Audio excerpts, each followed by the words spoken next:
Eating clean makes fat loss much easier. Hey everybody, I thought I would chat with you guys and gals a little bit about this today. And when I make this statement, I want to be clear about something. I am by no means saying things like flexible dieting can't work. I'm not saying that a calorie deficit does not cause fat loss, even if you do the Twinkie and Mountain Dew diet. What I am saying is that it is dramatically harder to lose weight the more treats and more heavily refined foods you work into your diet. It is simply more difficult, and the process itself can be less efficient. So we need to be clear on that. And also, when I say clean eating, I am fully aware that this term is somewhat ambiguous. We can't clearly define what clean eating is because, again, all foods are processed. So, and again, when people say processed foods, well, that's everything that you eat. Like, well, food's not found in nature. Well, that's pretty much everything you eat, all right? Modern pasture-raised cattle and broccoli do not appear in nature. These are not things that you're going to find out in the wild. So again, I am fully aware of this, but the thing is, most people at least understand the concept. So let's get that out of the way. You see the counter arguments by people up front that, well, you can't define clean or whatever. Yeah, but that's an asinine argument. Okay, don't be an idiot. You already know what most people consider to be clean. Clean eating generally means you're not adding a bunch of refined sugars to things. You're probably not adding a bunch of oils to things. You're probably not adding a bunch of refined fats. Okay, and I think that is a very straightforward definition. Clean eating could be largely defined as not adding refined fats. That would include oils and butters. Okay, not adding refined sugars to your diet. Okay, and I'm not even going to go so far as to say we have to eat low fat because that's not even necessary in this equation. Okay, people still get pretty dang lean even eating diets that are higher in fat than may be ideal for health, even higher than saturated fat than is ideal. All right, plenty of people do get leaner on ketogenic type diets. I don't advocate that. I don't recommend it from a health perspective, but it still works.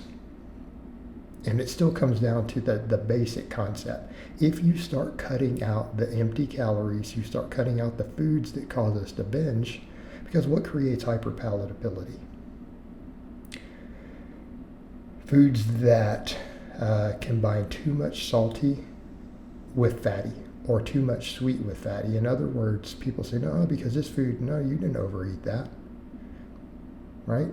You didn't overeat that. It's kind of hard to overeat just plain white bread. It can be done, but it's usually other stuff you've added, plus you got to look at what's been added to it. There's still sometimes sugars and butters and oils and all that. So again, context. But you're usually combining those things together. The refined foods create the hyperpalatability. In other words, perfect example, potato chips or pizza. They're salty and they're fatty. How about sweet and fatty? How about ice cream? How about cake? Right? Very straightforward. They have tons of fat and tons of refined sugars. Those are the combinations. Cheese can technically be in there, although cheese is a little less refined than other stuffs, but it's highly calorie dense, usually salty, combined with fatty. And by itself, it's not necessarily even the issue. It's when you start adding it to other stuff, right? You start throwing cheese on top of white bread, throwing some refined carbs with it, it gets really easy to overeat. Okay? So this is what we mean by hyperpalatability. Foods that make you hungry, that when you eat them, you take a bite, it hits all these taste bud receptors, because it hits multiple ones concurrently. The ones that we are hardwired to seek out to avoid starvation, because that's essentially what causes us to be obese. Excessive access to the foods that trigger us to be hungry.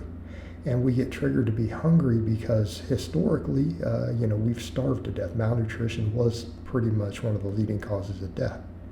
Right? We didn't die of heart disease. We didn't live long enough for it to happen, and we didn't have access to enough saturated fat and junk food for it to happen.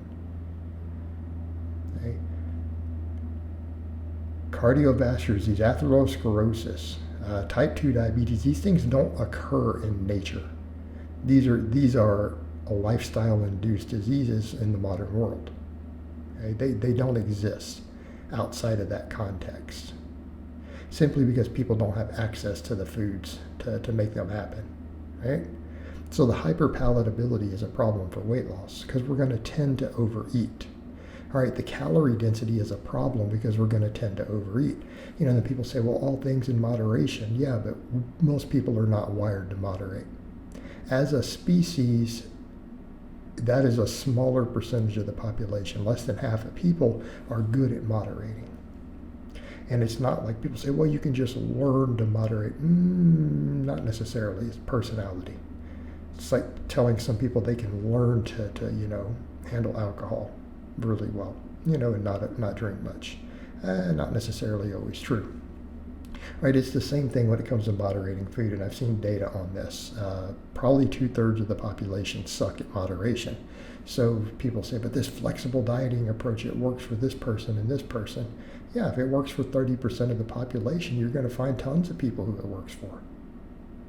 But statistically, the odds are not in your favor that it is going to be you. Right? The odds are not in your favor. And even then, it's still easier to not get hungry all the time and overeat if you don't include all these junk foods. You stick to whole foods. The chicken and rice and broccoli. And I'm just using that as an example because other people could go other routes, right? They could go higher fat with lower carb with whole foods. But the main thing you find is that usually diets that are higher in protein and higher in fiber, those are the ones that are going to be easiest to lose fat on. Stable energy levels, higher thermic effect of your food, because people have to remember that too. Calories in, calories out, they're not all equal on the output.